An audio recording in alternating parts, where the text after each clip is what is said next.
네, 시작할까요? 안녕하세요. 네, 공부하시느라 고생이 많으십니다. 지금 한창 힘들 때죠. 자, 일단 바로 수업으로 들어가는데 지금 이제 최종 마무리 강의 하는 거고요. 개인적으로 그 물어보신 분들한테 그 답변도 드렸었는데 최종 마무리 같은 경우는 크게 시간적인 여유가 정말 없다고 하면은 생략해도 되는 강의인 겁니다. 그래서 첫 시간에 지금 이제 추가로 나눠드린 이제 최신 판례 같은 거 좀 추가하는 거 말고는 기본 내가 여태까지 공부한 거에서 새로 배우는 건 하나도 없는 거예요. 최종 마무리라는 건 이제 사례 쟁점 위주로, 이제 이번 강의 컨셉은 사례 쟁점 위주로 전체 형법을 빠르게 4일 동안 1회독을 이제 혼자 하면 힘드니까 효율도 떨어지고 이제 강의를 들으면서 전체 1회독을 한번 좀 사례 쟁점 위주로 같이 한번 좀 빨리 돌려보는 겁니다. 그래서 혼자서도 충분히 내가 회독수를 할 수 있다. 혼자 공부하는 게 효율이 낮겠다 그러면 굳이 강의는 안 들어줘도 되고 이제 판례 자료 같은 것만 추가로 좀 보시는 거예요. 그래서 그거를 생각하시고 이제 강의를 들어오시고 자 일단 오늘 이제 교재 자체는 사례 쟁점이죠. 그래서 일단 교재 설명부터 하면 쟁점 정리 형법이 지금 2판인데 기존 9판 들고 계신 분들도 굳이 책을 바꿀 필요는 없습니다. 근데 그건 있어요. 뭐 이제 쟁점 추가한 것도 별로 없고 그런 거 별로 중요하지도 않고 책 편제에 있어가지고 원래 1판은 제가 이인규 박사님 책으로 이인규 박사님 기본서로 강의할 때 부기로 썼던 거기 때문에 목차 순서가 이인규 박사님 책 순서대로 돼 있어요.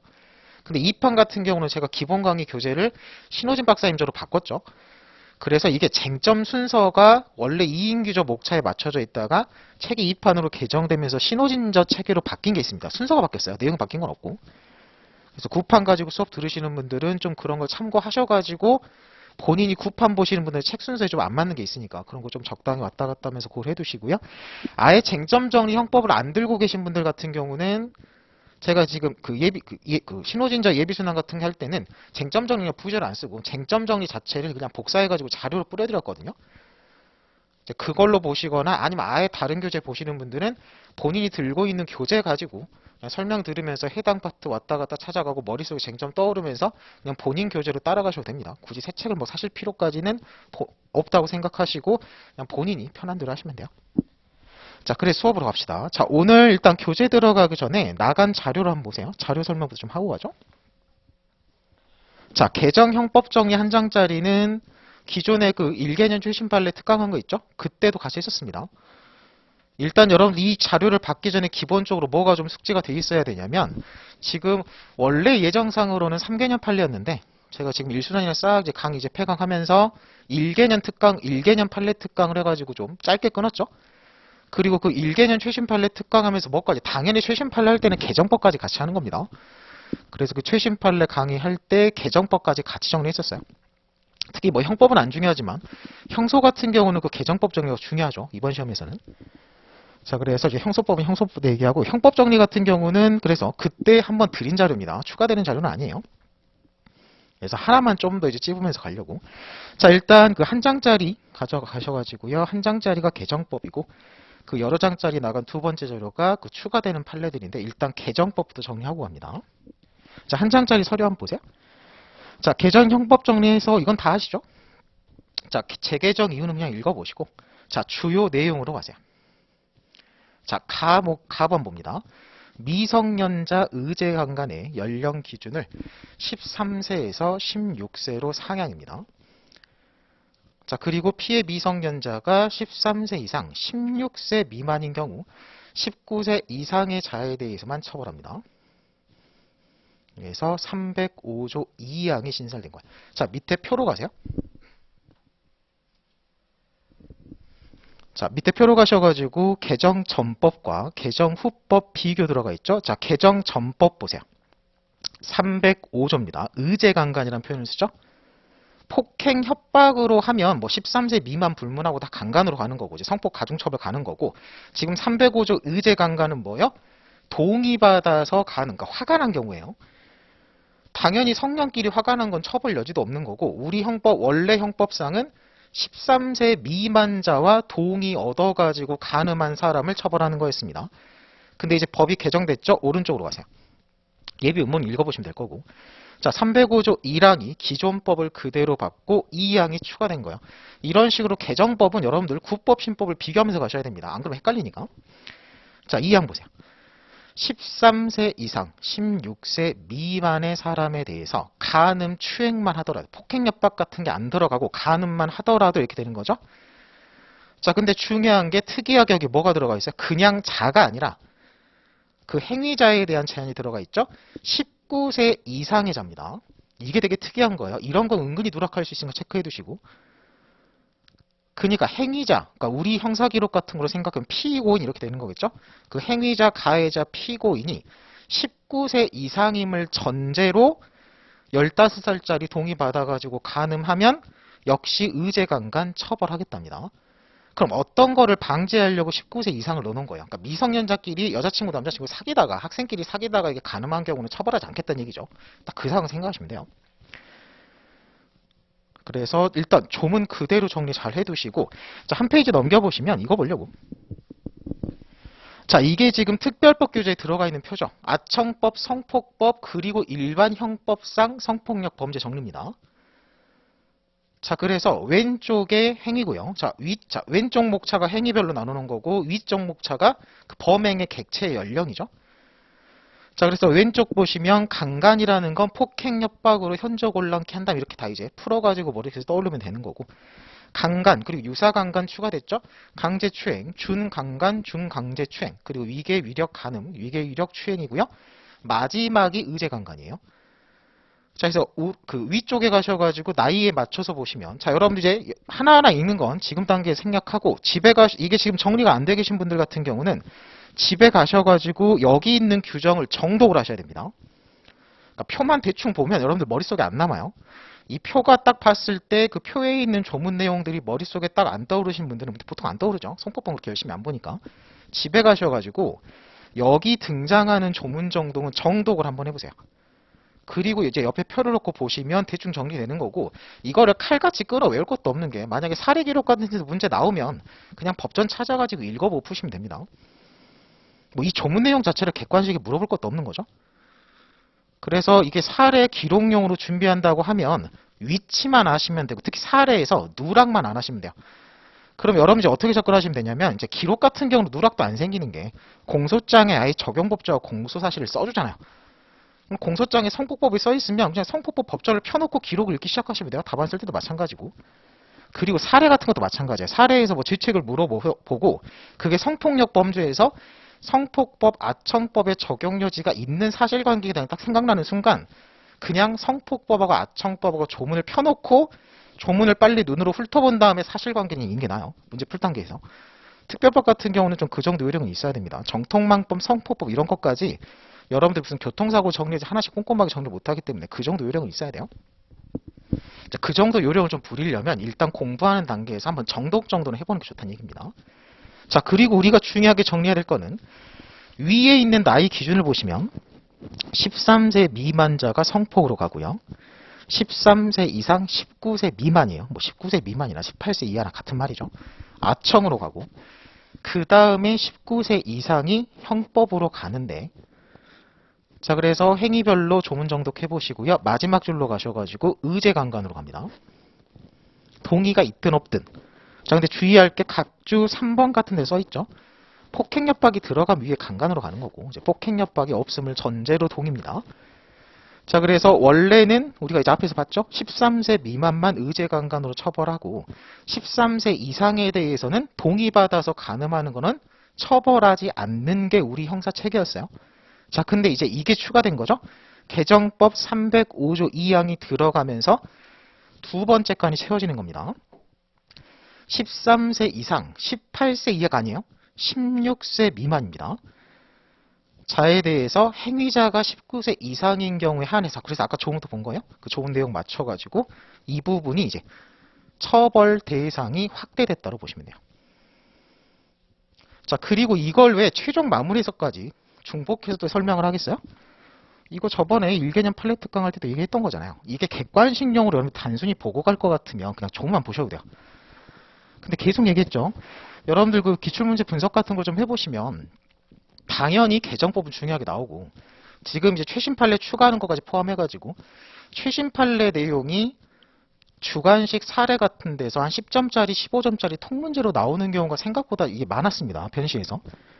그래서 최신 판례 같은 거 공부할 때 너무 객관식용으로 끊어가지고 공부하면 위험하다고 그랬어요. 공부를 할 단계 처음부터 이런 판례들이 개정법이 사례나 기록 같은 데도 응용될 수 있는 거면, 그러니까 응용될 수 있는 판례가 있고 응용 안 되고 그냥 단순 객관식으로 정리하고 끝낼 판례들이 있는 거고, 만약에 이게 사례 기록까지 추가로 확대돼서 출제가 가능성이 있는 최신 판례다 그러면 처음 공부할 때부터 좀 어렵게 공부하셔야 됩니다. 이런 것도 마찬가지예요. 여러분들 이번 기록 같은 거, 기록 시험, 형사 기록이 여러분들이 배우는 형법 형소는 선사기를 딱 끊어서 공부하는 게 아니라 전체 형사법을 보는 거니까 지금 여러분들 딱 배운 부분 있죠. 자, 그러면 딱 이걸 생각하시면 돼요. 예를 들어가지고 케이스예요. 뭐 사례 시험 같은 거나 특히 기록 시험 같은 거 생각하시면 돼요. 자, 일단 19세 이상이긴 하고,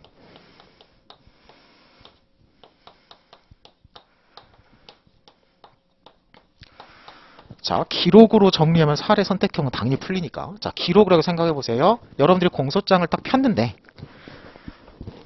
자, 이 아저씨가 우리 형법 305조 2항으로 기소되어 있는 거야.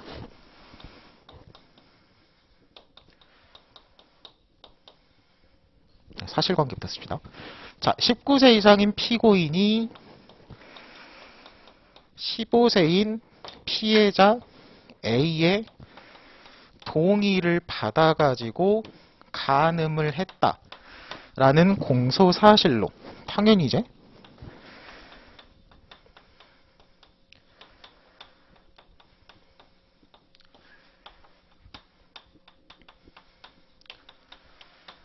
(305조) 제2항 위반으로 기소된 케이스가 나와요.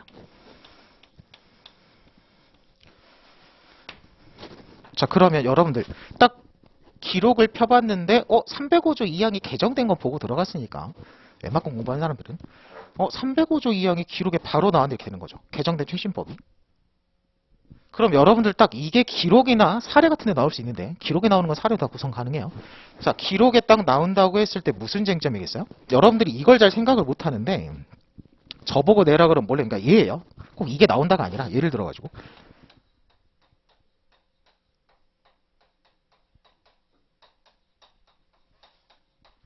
여러분들이 이거를 객관식용으로 물으면 다 맞아요. 오히려 저보다 더 잘 맞출 수도 있거든요.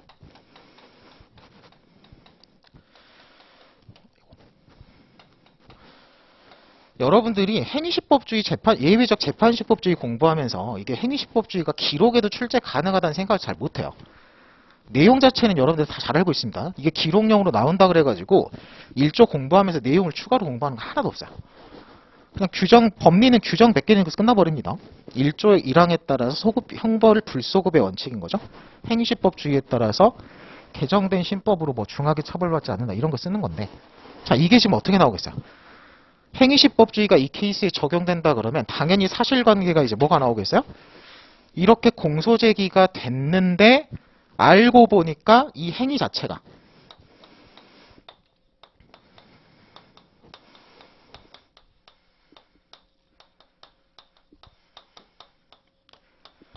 구법, 그러니까 형법이 개정되기 전 13세 미만자에 대한 의제강간만 처벌하던 시절에 했던 행위다요. 당연히 공소사실은 범행 일자가 써 있습니다. 그것만 체크하시면 돼요. 결론이 어떻게 돼요? 구법 시행 당시 행위죠? 그럼 이 행위 당시 법에 따르면 15세 이상자에 대해서 동의받고 간음하는 건 화관이니까 처벌 안 하는 거예요.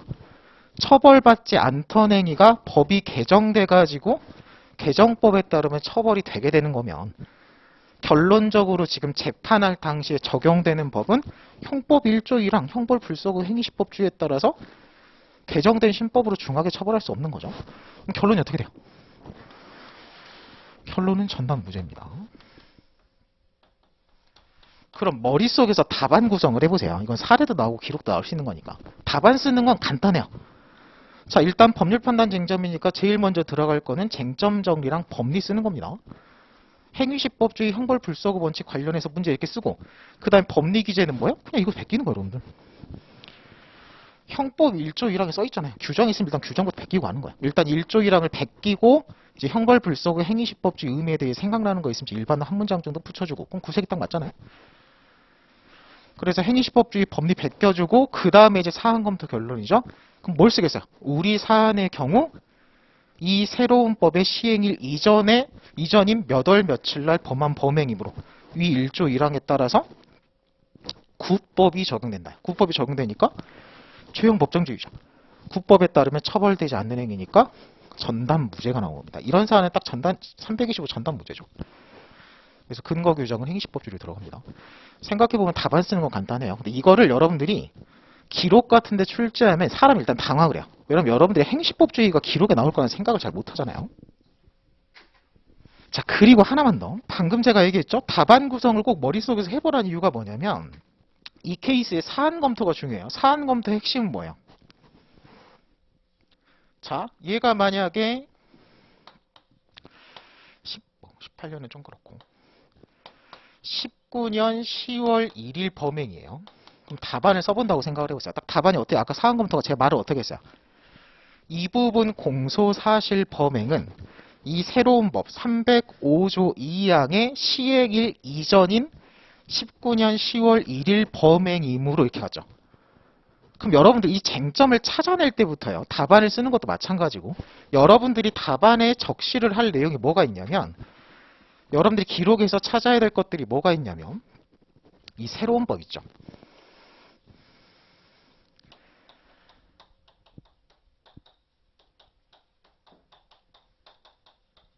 개정법의 시행 일자가 체크가 돼야 돼요. 답안에 써야 돼요. 그 답안을 쓰기 전에 쟁점을 찾고 결론을 낼 때 이게 필요해요. 머릿속에서. 이 일자를 기준으로 이전 범행이면 이후 범행이면 결론이 달라지잖아요. 그렇죠? 그러니까 여러분들이 이걸 찾을 수 있어야 됩니다. 자, 그래서 우리 거 한번 보세요. 일단 형법 305조 2항 보시면 다시 자료 1페이지 한번 보세요. 제일 위에 가시면 개정 형법 정리 타이틀 두 번째 줄 보시면 시행 20년 5월 19일이라고 돼 있죠. 그러니까 이 개정법에 시행일이에요. 공포일이 있고 시행일이 있습니다. 공포일과 시행일이 겹칠 수도 있지만 같을 수도 있지만 다를 수도 있어요. 이 법은 공포일로부터 6개월 후에 시행한다 이렇게 붙을 수도 있으니까. 자, 어쨌든 이 법은 20년 5월 19일 시행입니다. 그러니까 딱 여러분들이 문제를 읽을 때 20년 5월 19일을 찾고 그 이전 범행인지 이후 범행인지를 비교해서 찾으셔야 돼요. 기준이 있어야 돼요. 기준을 못 찾으면 이건 답이 안 나옵니다. 자, 그러면 여기서 안 끝나는 게 시행일자 여러분들 어디서 찾아요? 여기 같은 경우는 자료에 써드렸으니까 바로 아는 거고 근데 여러분들한테 실제로 주어지는 건 물론 시험을 쉽게 출제할 것 같으면 기록 서면 같은데 직접적으로 언급을 해줄 수 있는데 만약에 그런 언급이 없다라고 생각하면 언급해주면 너무 시험이 쉬워지잖아요. 어디서 찾아야 돼요? 여러분들한테 주어진 건 소법전밖에 없다고 하면 기록상 안 나타나고 그러면 법전을 찾으신 다음에 지금 여러분들이 들고 계신 법전은 법이 개정된 이전의 3법전이면 2020년 5월 19일 법은 반영이 안 돼 있는 법전일 수도 있어요. 당연히 시험장에서 나눠주는 법전은 반영이 돼 있을 거니까. 해당 법의 제일 마지막 부분을 펴시면 뭐가 있어요? 형법의 마지막을 피시면 부칙 파트가 있습니다. 그럼 부칙에서 5월 19일 날 개정된 부칙을 딱 찾으시면 이 법은 공포와 동시에 시행한다 해서 공포일이 5월 19일이니까 동시에 시행하니까 5월 19일이 시행이 되는 거예요. 그래서 그런 걸로 법전 부칙에서 찾아가지고 판단할 수 있어요. 지금은 눈에 보이니까 20년 5월 19일이나 떠오를 겁니다. 근데 시험장에서 이제 아리까리 하죠. 그럼 법전에서 부칙 딱 찾아가지고 공포일자, 시행일자 찾으시면 돼요. 그래서 실제로 법전을 딱 폈을 때 305조를 펴면 그러니까 지금 1페이지 보시면 오른쪽에 개정 후처럼 305조 1항, 2항이 써 있고 그 2항 끝머리에 보면 20년 5월 19일 일부 개정 이런 표시가 붙어 있을 겁니다. 그럼 5월 19일이 공포일이 되는 거예요. 그 날짜에 해당하는 제일 뒤에 있는 부칙을 펴보면 1조의 시행일자가 체크되어 있을 겁니다.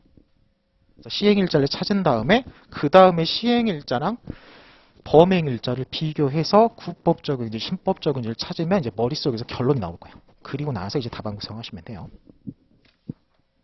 자, 왜 이렇게 이걸 강조하냐면 여러분들 또 뭐가 나온다고요? 제가 기록에서 찍는 게 하나 있죠. 도로교통법도 행위시법주의 정리하셔야 됩니다. 딱 이렇게 키워드를 딱 들었을 때 머릿속에서 어떤 케이스를 말한지가 생각이 나면 여러분들 특별 공부가 제대로 된 거고, 그런 케이스가 있었나 싶으면 좀 공부가 좀 덜 된 거니까 추가로 정리하셔야 돼요.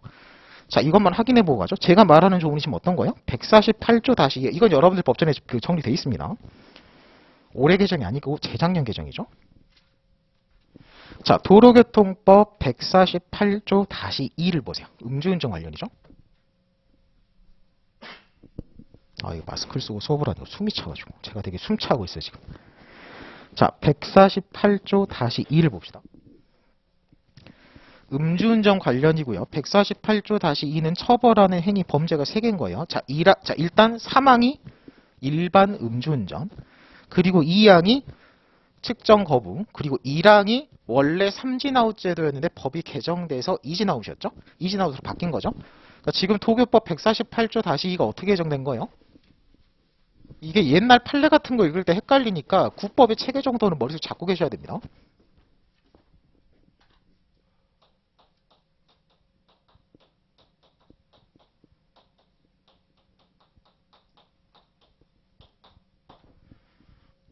자, 원래 옛날 법 148조의 2는 1항 1호가 있었고 2호가 있었고 2항이 있었어요. 그래서 1항 1호가 삼진아웃 제도, 그리고 1항 2호가 측정 거부, 그리고 2항이 일반 음주운전이었죠. 자, 이게 법이 개정돼서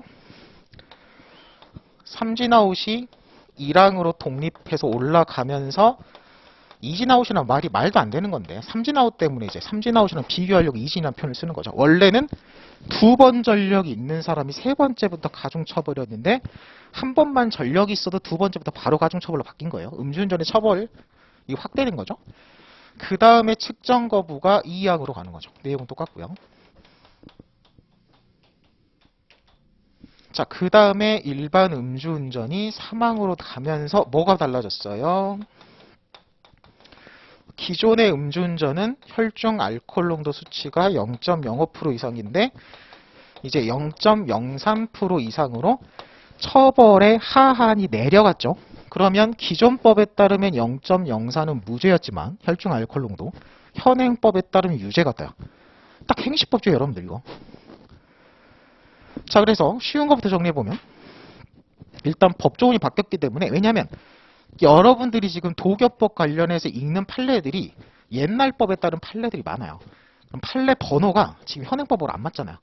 그러니까 이거를 현행법 숫자를 생각하고 판례를 읽으면 헷갈린다고요. 그래서 이 정도는 좀 체계는 잡고 가는 게 좋아요. 음주운전 판례 형세도 자주 나오니까. 자, 일단 쉬운 것부터. 자, 여기 보시면 돼요. 딱 기록도 생각하시면 돼요. 자, 기록에서 도교법 148조 다시 2 사망 음주운전으로 기소가 됐는데 사실관계를 봤더니 혈중 알코올 농도 수치가 0.04예요. 그럼 무슨 이제 사실인정 쟁점 무슨 막 증거불출 이런 걸 따지기 전에 범행 일자를 봤더니 역시 마찬가지죠. 기존의 0.04% 상태에서 운전한 건 무죄예요. 죄형 법정주의죠. 처벌의 하한에 충족되지 않으니까. 근데 개정된 새로운 법에 따르면 0.04도 처벌이 된다요. 그럼 뭘 찾으셔야 돼요? 이 법의 시행일자를 찾고 시행일 이전 범죄면 국법이 적용되니까 무죄로 빠집니다. 역시 법리는 1조 1항 베껴주고 더 중하게 바뀐 거고 행위시법주의다. 그게 사안검토가 되는 거죠. 그래서 무죄 논증을 하는 식으로 해서 행위시법주의가 기록에 나올 수가 있어요. 이건 한번 낼 거예요. 저 같으면 한번 내요. 이건 딱 생각해도 나올 것 같잖아요. 당연히 이건 행위시법주의를 몰라서 못 푸는 게 아니라 학생들이 틀리고 나오면 야, 행위시법주의가 설마 기록에 나오는 거 이렇게 할 거예요? 이거는 딱 이렇게 나올 수 있다면 그냥 한번 들어두는 게 공부 여러분들. 자, 근데 이건 하셔야죠. 그럼 또 뭘 찾으셔야 돼요? 개정법의 시행일자를 찾으셔야 돼요. 이런 거 못 찾으면 뻔히 쟁점을 아는데 결론을 틀리고 나올 수가 있습니다. 자, 그러면 또 한번 찾아보죠. 이건 이제 법전에 있으니까. 자, 어떻게 찾는다고요? 자, 148조 다시 2를 다시 한번 보세요. 이게 생각보다 여러분들 법전 찾는 훈련이 안 돼 있어가지고 못 찾는 사람들이 많은데 이거는 여러분 탓이 아니에요. 왜냐면 이런 식으로 시행일자를 어떻게 체크해라가 책에 안 써 있어요. 책에 딱 정리된 건 없어요. 이런 거는 그야말로 그냥 문제풀이 과정에서 스킬인 거거든요. 자, 148조-2를 보시면 사항의 제일 끝부분을 보세요. 지금 개정 표시가 돼 있죠. 이 법이 18년 12월 24일 날 개정된 거라고 써 있는 겁니다. 그럼 여기 써 있는 날짜가 이 개정법의 공포일이 되는 거고. 자, 그럼 시행일자를 또 18년 12월 24일 써 있으니까 이거다 하면 바로 틀릴 거예요. 이걸 기준으로 삼으면 틀릴 정도로는 시험 출제를 할 겁니다. 그 정도 함정도 아니 그 정도는 출제 고려해서 출제예요. 자, 그럼 시행일자를 다시 체크하셔야 돼요. 이건 공포일자입니다. 자, 그럼 어딜 보셔야 돼요? 도교법의 제일 마지막을 피세요. 자, 도교법 제일 마지막에 뭐가 있어요? 도교법 부칙이 있습니다. 근데 부칙을 딱 보면 1조, 2조, 1조, 2조, 3조에서 여러 개가 있죠. 어딜 찾으셔야 돼요? 부칙이라는 제목 옆에 날짜가 있어요. 그럼 우리가 찾아야 되는 부칙은 뭐다? 18년 12월 24일 날 공포된 개정 도교법의 부칙을 찾아야 되니까 그게 제일 끝에 보시면 끝에 한 서너 번째 있을 겁니다. 부칙의 제일 마지막을 펴보세요.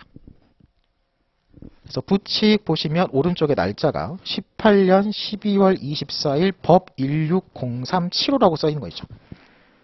그 부칙 18년 12월 24일 부칙의 1조를 보세요. 항상 시행일자는 1조에 써 있습니다. 자, 뭐라고 써 있어요? 이 법은 공포가 18년 24일이에요. 공포 후 6개월이 경과한 날부터 시행해요. 그럼 시행일자가 언제요? 18년 12월 24일 6개월 더 하시면 돼요. 19년 12월 24일이 됩니다. 그럼 19년 6월 24일 이전에 음주한 사람은 법 적용도 달라졌어요. 법 적용도 중하게 올라갔기 때문에 구법 적용이에요. 꼭 무죄 논증이 아니라 이게 뭐야? 중한 신법이 아니라 경한 구법 이렇게 결론 낼 수도 있습니다. 검토의견서 같은 경우에. 그래서 19년 6월 24일 이전 범행이면 기존법 적용. 물론 경중 변화가 있어야 돼요. 그 다음에 이후 범행이면 새로운 법 적용. 딱 정리하셔요. 이거 외우라는 판단하는 거예요, 여러분들. 갑이 19년 6월 이전 이후 걸쳐가지고 음주운전을 여러 개 할 수도 있습니다. 그러면 공소사실별로 끊어가지고 구법 적용, 신법 적용을 나눠 판단할 수 있을 정도로 딱 익숙해지시면 돼요. 외울 건 없어요, 여러분들. 추가로 외울 건 하나도 없죠, 지금. 그래서 여기도 행위시법주의 정리하셔야 돼요. 이번 시험에 왠지 나올 것 같아가지고. 이번 시험에 안 나오면 다음 시험에 나올 거야. 물론 우리는 다음 시험 볼 건 아니니까. 이번 시험에 끝내셔야죠. 자, 그 다음에 또 지금 같은 쟁점이 어디도 나와요? 여기도 나와요.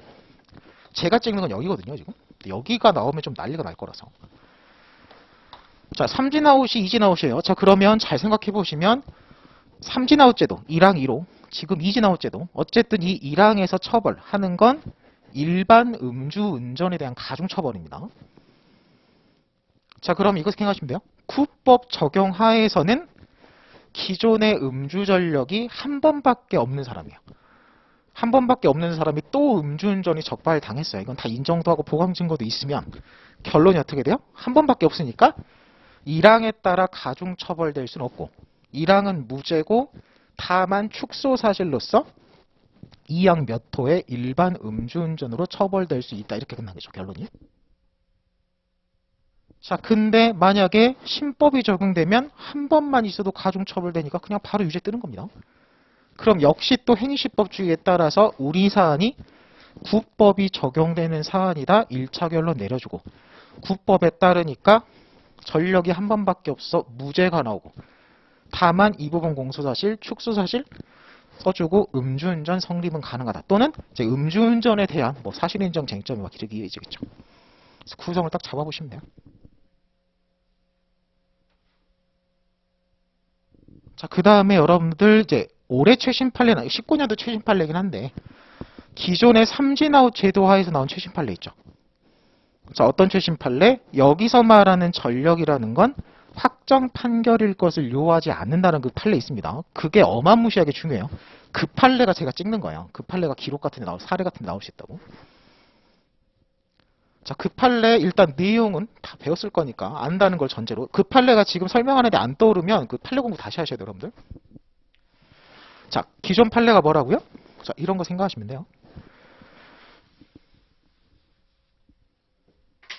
자, 구법 적용을 전제로 설명합니다. 그 판례도 구법 판례라서.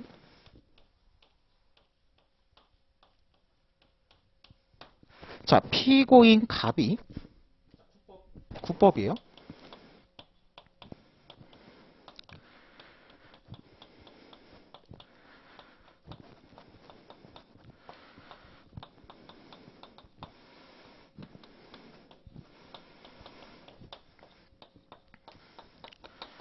자, 이 공소사실로 기소가 됐습니다. 자, 그러면 어떤 사안이에요? 이 아저씨가 일단 음주운전을 했죠. 근데 이 아저씨한테 뭐가 있냐면 기존에 음주운전 확정 판결이 하나 있고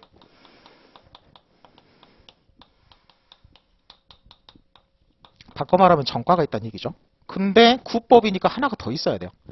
그 하나 더 있는 게 검사가 뭘로 기소한 거냐면 자, 날짜를 한번 써보면 이게 뭐 20년 1월 구법이니까 18년 12월 1일 뭐 음주운전 한 건데 18년 11월 1일에도 음주운전을 해서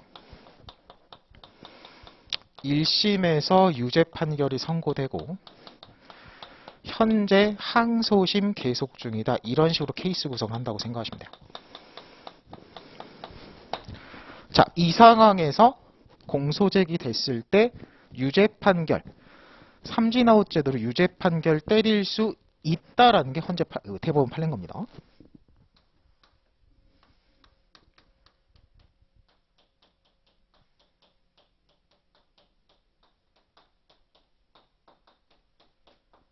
자, 판례 논거는 뭐예요? 원래 이렇게 전력이라는 건 확정 판결인 게 원래 일반적인 법 해석인데 딱 이 케이스에서 판례가 두 번 전력해서 가중 처벌함이 있어서 이 두 번의 전력은 확정 판결일 것을 요하지 않는다요. 딱 판례는 그렇게만 써 있죠. 근데 객관식 공부 이렇게 외고 끝나는 사례 공부니까 그게 어떤 상황? 딱 이 상황이에요 지금. 확정 판결 하나 있고 하나가 더 있어야 유죄가 나올 수 있는 거예요. 아니면 축소사실로 넘어가야 됩니다. 근데 이거죠. 현재 재판 계속 중인 미확정 상태예요. 확정이 아직 안 됐습니다. 전과가 아니에요. 확정돼야 전과니까. 하지만 뭐 할 수 있다? 지금 우리 재판에서 재판부가 야 이것도 음주운전 한 거네 라고 인정해서 전력 2개 근거로 가중처벌 1항 1호 삼진아웃 가중처벌이 가능하다라는 게 판례입니다. 그래서 그 판례를 먼저 이해하셔야 되고 여기서 안 끝나요. 이게 기록이 어떻게 된다고 그랬어요? 자, 방금 얘기했죠? 여기서 유죄 판결이 가능하다는 건 어떤 판단이 전제로 깔려 있어요? 지금 삼진아웃 18년 12월 1일 음주운전에 대한 유죄 판결을 하려고 하는 재판부가 11년 1월 음주운전도 한 개 맞구나라는 사실 인정까지 같이 한다는 얘기예요. 그러니까 전과라는 건 이거예요. 확정 판결이라는 건 이미 얘가 음주운전 한 거라는 사실이 재판부에서 확정돼서 판단이 돼 있는 거고 이건 판단이 안 돼 있는 거예요. 그러니까 이 재판부에서는 첫 번째 전력은 그냥 전과만 가지고 인정하는 거고 두 번째 전과에 대해 전력에 대해서는 여기서 사실 판단이 들어갑니다. 자, 그럼 기록 구성을 해보시면 돼요. 여러분들이 출제자라면 어떻게 내겠어요? 그냥 이렇게 내면 돼요. 피고인 갑의 공소장을 딱 펴봤더니 얘가 기소된 범죄가 두 개가 있는 거예요. 첫 번째 18년 1월 1일 148조 2의 2항의 음주운전으로 기소된 가번 공소사실이 있는 거고 그 다음에 이것까지 물론 전과는 아니겠죠? 이것까지 위반 전력으로 삼아서 삼진아웃으로 기소한 두 번째 공소사실이 있는 겁니다. 그리고 이에 대해서 검토 의견서를 쓸 수 이렇게 나와요. 자, 그럼 결론이 어떻게 돼요? 이게 가 공소사실이 유죄 인정이 나오면 얘도 유죄로 나와요. 물론 다른 쟁점이 없는 걸 전제로. 근데 사실 인정이니 이런 거를 다퉈봐서 가번 음주운전이 무죄 논증이 나오면 검토 의견서에서 얘가 무죄가 났다는 얘기는 뭐예요? 얘 안 했다는 얘기잖아요. 그러니까 전력이 하나밖에 그럼 남지가 않죠? 그럼 얘 어떻게 돼요? 이 삼진아웃도 가가 무죄가 나오면 나번도 무죄고 이제 나번에 대한 축소 사실로서 일반 음주운전으로 내려가게 됩니다. 그 구성을 딱 잡아보라 그랬죠? 그래서 딱 이런 식으로 출제했을 때 그 판례 맞춰가지고 결론을 당연히 가부터 검토하고 나로 내려와야 돼요. 이런 건 당연한 거고. 그래서 구성을 잡아보려고 했습니다. 이 정도는 공부하고 들어가셔야 돼요. 그리고 이게 완벽하게 정리가 됐으면 여기다가 다시 행위시법주의를 껴넣을 수 있어요. 그러니까 이런 것들을 다 구법 적용을 제가 전제로 풀고 있는데 공소장을 읽어봤더니 다 개정된 신법이 써 있어요. 근데 날짜를 봤더니 야 이거는 구법을 적용할 사안이네. 이 검토가 먼저 들어가고 나올 수도 있습니다. 이제 이런 게 문제 응용이에요. 물론 이제 각각 개별 쟁점이 정리가 돼 있어 이제 합쳐지지 이건 응용력인 거고 뭐 더 정리할 것도 없습니다. 자, 이 정도 보시면 돼요. 이게 여러분 이제 들으면 아시겠지만 저는 뭐 다 아시는 거라고 얘기는 하지만 이게 지금 딱 생각을 해보면 기존에 여러분들이 형법이든 어쨌든 형사 기록이든 특별법이든 기본적인 내용은 다 어느 정도 정리가 되고 이해가 끝나 있어야 이게 응용이 돼요. 행위시법주의도 내가 이해가 덜 돼 있는데 막 이런 거 설명하면 뭔 소리인지 모르죠. 기존의 도교법이 어느 정도 기본 정리가 돼 있어야 지금 설명이 들어가는 거죠. 이게 도교법 법률책, 범죄체계 자체가 정리가 안 돼 있으면 이런 거 못 따라가는 겁니다. 근데 이제 최종 마무리 단계니까 어느 정도 다 정리가 돼 있는 상태에서 이제 응용력을 키우는 거예요.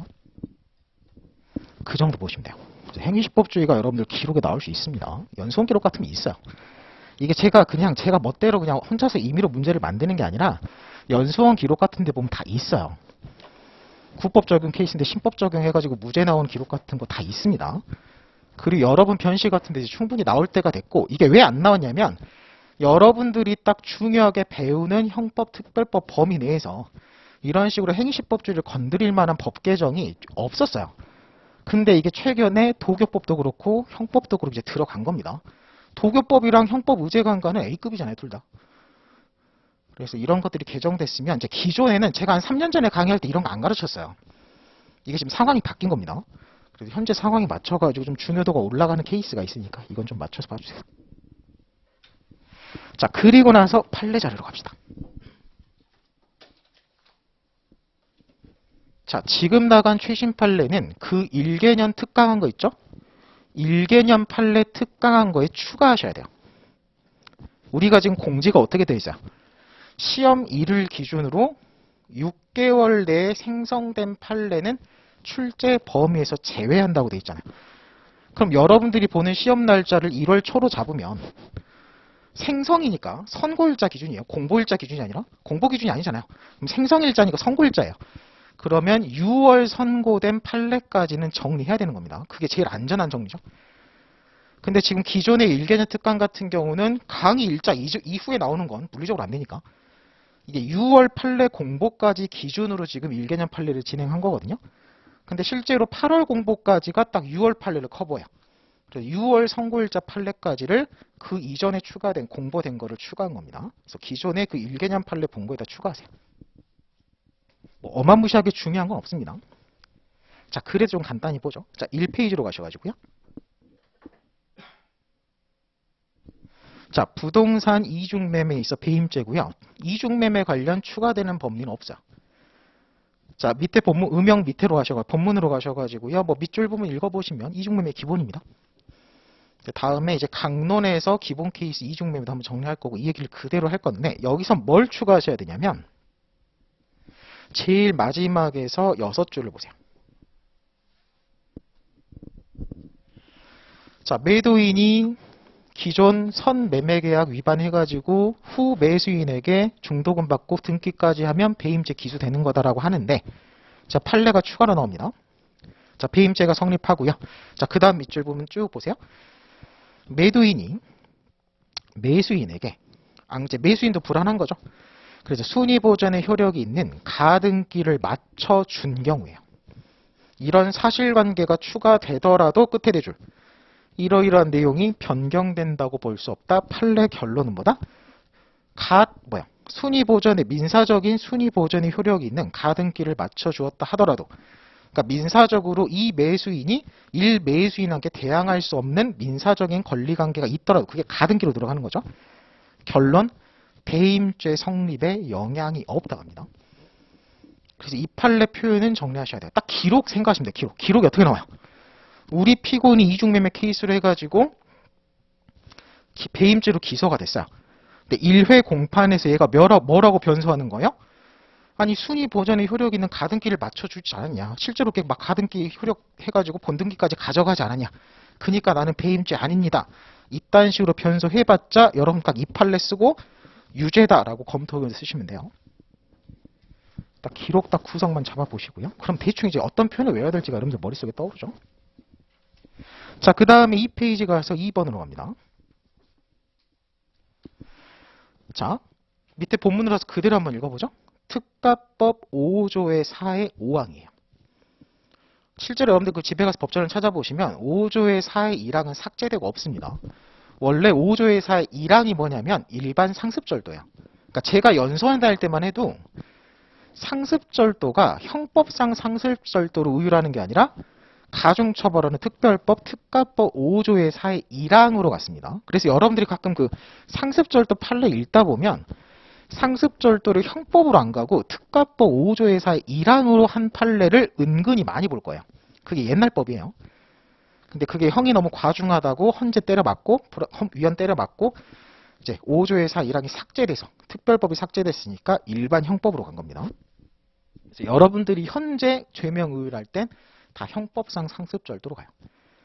자, 그래서 1항은 그렇게 삭제됐는데 5항은 남아 있습니다. 근데 5항은 여러분들이 죄책 논의할 때 중요하지는 않은 죄여서 잘 안 보는데 이 판례 때문에 좀 봐야 돼요. 자, 두 번째 줄에 조문 내용 그대로 써 있어요.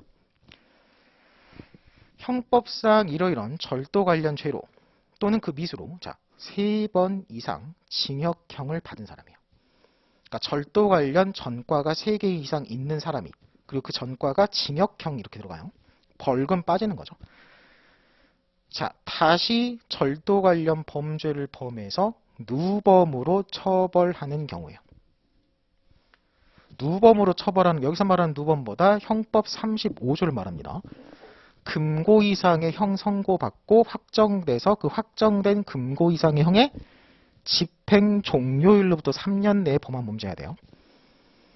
자, 누범으로 처벌하는 경우에는 다음 각호 구분에 따라 가중처벌한다고 해서요. 1호에 보시면 2년 이상 20년 이하로 개별 법정형을 따로 두고 있고 20년 이하니까 엄청 센 거예요. 여러분들 이거. 자, 이렇게 법에 써 있는데 자, 결론 보세요. 끝에 밑줄 부분.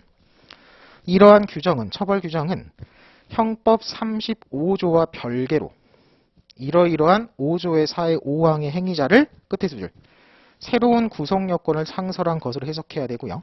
따라서 밑줄 처벌 규정에 정한 형에다가 아까 20년 이하에다가 자, 근데 지금 5항으로 가면서 어떤 판단이 들어가 있어요? 누범 기간 내에 범한 거라는 판단이 들어가 있습니다. 자, 근데 그건 법정형 얘기고 다시 형법 35조의 누범 가중을 추가로 해야 돼요. 추가로 해서 처단형을 정한다고 써 있습니다. 이게 형제실에서 처단형 범위 구하는 걸 공부하신 분들 같으면 판례가 되게 수월하게 읽혀요. 근데 그쪽이 지금 약하시면 이게 뭔 소린가 싶을 겁니다. 이게 지금 무슨 소리예요? 여러분들 실무 과목까지 시험 범위 포함되어 있으니까 이런 판례 읽을 수 있어야 돼요. 이게 다른 시험 같으면 이렇게 설명 그냥 외우라 그럽니다. 자, 처단형의 범위 구하는 순서가 어떻게 돼요? 자, 처단형의 범위를 구한다는 얘기는 일단 기본 전제가 뭐가 깔려 있어요? 지금 우리 피고인이 5조의 4의 1항으로 기소가 돼 있어요. 1호로. 어떤 판단이 들어가 있어요? 지금 기존에 절도로 3번 징역형 받은 전과 있는 놈이 또 절도해서 일반 형법상 절도 같은 걸로 가지 않고 지금 우리 특가법 5조의 4의 5항 1호로 기소가 됐고 실제로 그런 전과 절도한 거 다 문제없이 인정이 돼서 이제 유죄 판결을 때릴 땐 겁니다. 자, 유죄 판결을 때리려고 하니까 이제 어떻게 돼요? 최종적인 선고형을 정해야 되잖아요. 주문에 징역 10년이면 10년, 징역 20년, 20년 선고를 함에 있어서 가중감경 해가지고 처단형의 범위를 구하는 거, 그게 순서가 정해져 있는 거죠. 자, 처단형의 범위 순서가 어떻게 돼요? 이런 게 이제 형제실에서 배우는 메인이잖아요. 근데 형법에서도 알고 계셔야 돼요. 이런 판례를 읽을 수 있어야 되니까.